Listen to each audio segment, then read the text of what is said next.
సంవత్సరాలుగా పరిష్కారం కాని వివాదం పరిష్కారమై అయోధ్యలోని రామ మందిర పుణ్యక్షేత్రం దక్కడానికి కారణమైన మహానుభావుడు ఎవరు? రామా, నీ పరాక్రమాన్ని గురించి ఏమి చెప్పమంటావు? శ్రీరాముని కొలిచి కీర్తించి భక్త రామదాసుగా, భద్రాచల రామదాసుగా ప్రసిద్ధి పొందిన కంచర్ల గొప్పన్న రాసిన ఈ పద్యం దాశరథి శతకంలోని.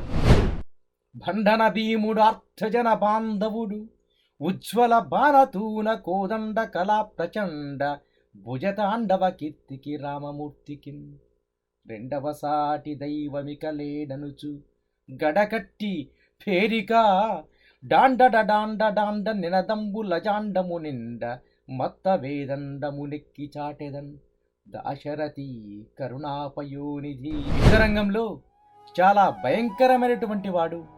ఆర్తితో రామా అని పిలిచిన వాళ్ళందరికీ బంధువైనటువంటి వాడు.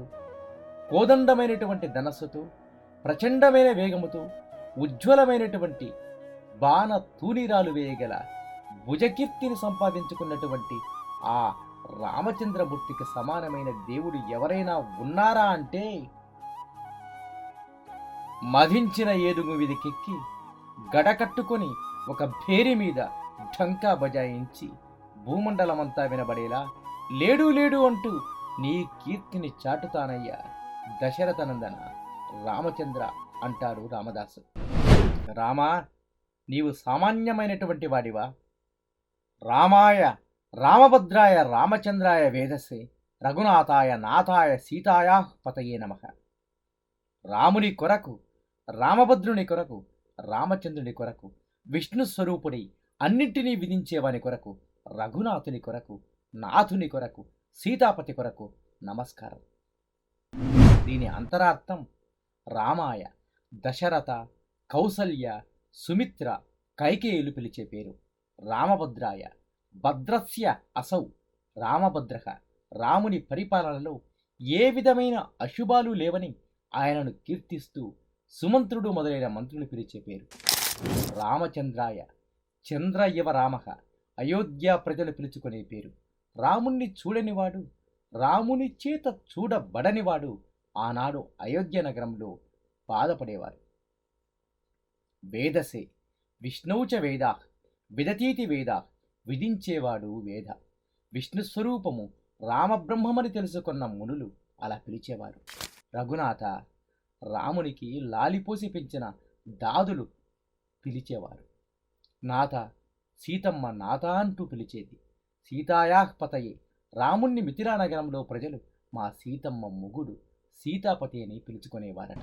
ధర్మం పోతపోస్తే రాముడు, ఆదర్శాలు రూపుకడితే రాముడు, అందం పోగుపోస్తే రాముడు, ఆనందం నడిస్తే రాముడు, వేదోపనిషత్తులకు అర్థము రాముడు, మంత్రమూర్తి రాముడు, పరబ్రహ్మం రాముడు, లోకం కోసం దేవుడే దిగి వచ్చిన మనిషిగా పుట్టినవాడు రాముడు.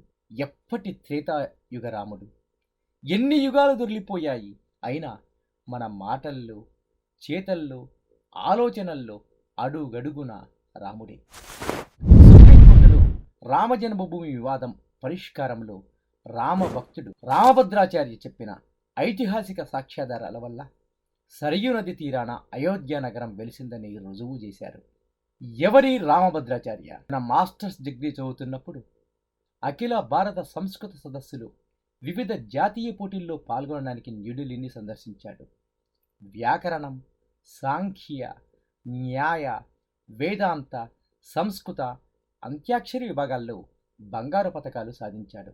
అప్పటి భారత ప్రధాని ఇందిరాగాంధీ 5 బంగారు పతకాలతో పాటు ఉత్తరప్రదేశ్ ప్రభుత్వం తరపున చెల్వాయి జయంతి ట్రోఫీని రామభద్రాచార్యకు అందజేసింది. రామభద్రాచార్య సామర్థ్యాలను ఆకట్టుకున్న ఇందిరాగాంధీ ఆయన కళ్ళకు చికిత్స కోసం తన సొంత ఖర్చుతో అమెరికాకు పంపమని ప్రతిపాదించింది.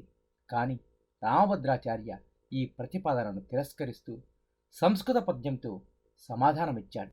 దుర్గుణాలతో నిండిన, వివాదాలతో నిండిన, మోసపూరితమైన దుష్ట మానవుల పాపాలతో పరిపాలించబడుతున్న ఈ పడిపోయిన ప్రపంచంలో నా కళ్ళతో ఏమి చూడాలి? కమలం లాంటి ముఖాన్ని కప్పివేసి వెంట్రుకలు కలిగిన పూర్తిగా ఆనందంగా ఉన్న పిల్లల రూపాన్ని కలిగి ఉన్న శ్రీరాముడు మాత్రమే నా కళ్ళకు విముక్తి ఇచ్చేవాడు. ఈయన చిన్నతనంలోనే 2 నేత్రాలను కోల్పోయారు. తన తండ్రి వద్ద శ్రవణము, మననము, నీతి, ధ్యాసనము అనబడే పద్ధతిలో విషయాన్ని ఒక్కసారి వినడం ద్వారా గుర్తుంచుకునే సామర్థ్యంతో విద్యాభ్యాసం చేశారు. బ్రెయిలీ లేదా అందులకు అందించే ఇతర సహాయాల ద్వారా అధ్యయనం చేయలేదు.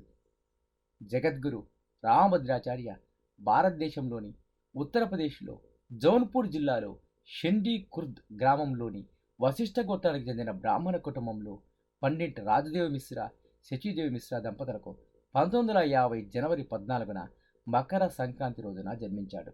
తన మేనత్త పితామహునికి దాయాది పండిట్ సూర్యాబాలి మిశ్రా మీరాబాయి ఆరాధకురాలు. మీరాబాయి కృష్ణుని చేసే సంబోధనల్లో ఎక్కువగా గిరిధర్ అని ఉపయోగించడం వల్ల అతనికి గిరిధర్ మిశ్రా అని నామకరణము చేసింది. 5 ఏళ్ల వయసులో గిరిధర్ 700 పద్యాలతో కూడిన మొత్తం భగవద్గీతను అధ్యాయాలలో పద్య సంఖ్యలతో పాటు 15 రోజుల్లో కంఠస్థం చేశాడు. 1955లో జన్మాష్టమి రోజున భగవద్గీత మొత్తం పఠించారు. గీతను జ్ఞప్తిలో ఉంచుకున్న 52 సంవత్సరాల తరువాత అంటే 2007 నవంబర్ 30న న్యూఢిల్లీలో అసలు సంస్కృత వచనం, హిందీ వ్యాఖ్యానంతో గ్రంథం యొక్క మొదటి బ్రెయిలీ అనువాదాన్ని ఆయన విడుదల చేశాడు. 7 ఏళ్ల వయసులో తన తాత సహాయంతో అధ్యాయం, పద్య సంఖ్యలతో సుమారు 10,900 శ్లోకాలను కలిగి ఉన్న తులసీదాస్ రచించిన రామచరితమానస్ను 60 రోజుల్లో కంఠస్థం చేశాడు. 1957లో శ్రీరామనవమి రోజున ఉపవాసం ఉన్నప్పుడు మొత్తం ఇతిహాసాన్ని పఠించాడు.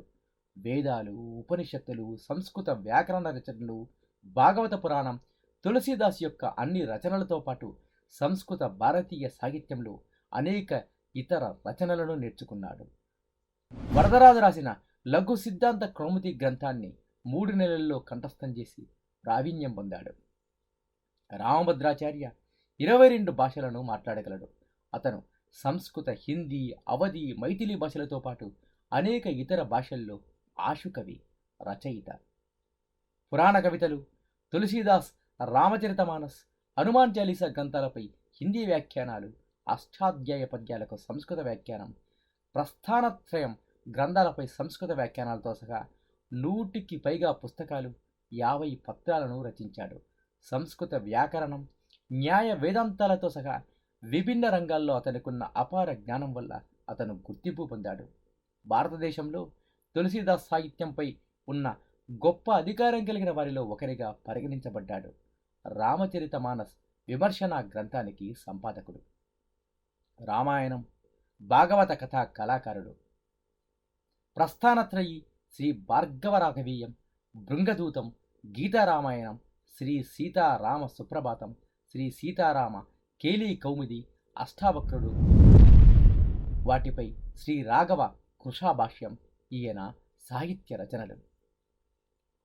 జగద్గురు రామభద్రాచార్య స్థాపించిన సంస్థలు handicapped university, Tulsi Peetham, Tulsi school of blind, Jagadguru Rambhadracharya Vikalanga Seva Sangham, కాంచమందర్, జగద్గురు రామభద్రాచార్య వికలాంగ శిక్షణ సంస్థాన్, రామనాండి సెక్ట్. ఈయన తత్వం విశిష్టాద్వైత వేదాంతం. మహానుభావులందరూ వజ్రాంగ బలులే, చిరంజీవులే.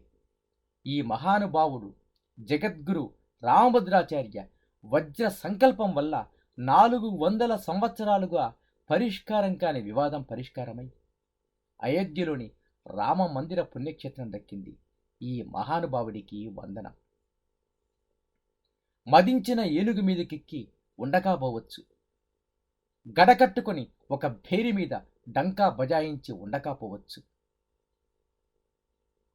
ఆ రామచంద్రమూర్తికి సమానమైన దేవుడు ఎవరైనా ఉన్నారా అంటే లేడు లేడు అంటూ రామచంద్రమూర్తి కీర్తిని భూమండలమంతా వినబడేలా చాటిన అభినవ రామదాసు జగద్గురు రామభద్రాచార్య. ఈ రామదూతకు పాదాభివందన. నమామి దూతం రామస్య సుఖదం చ సురద్రుమం, భజామి శ్రీ హనుమంతం హేమకాంతి సమప్రభం. శ్రీరామరక్ష సర్వజగద్రక్ష. వామాంకస్థిత జానకీ పరిలసత్ కోదండ దండం కరే, చక్రం చోర్ధ్వకరేణ బాహుయుగలే శంకం శిరం దక్షిణ బిభ్రాణం జలజాతపత్ర నయనం భద్రాద్రిమూర్తి స్థితం కేయూరాది విభూషితం రఘుపతిం సౌమిత్రియుక్తం భజై.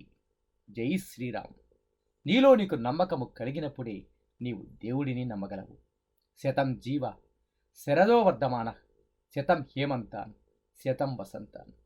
100 శరత్తులు 100 హేమంతాలు 100 వసంతాలు వర్ధిల్లుతూ జీవించండి. ఇట్లు బీవీఎస్.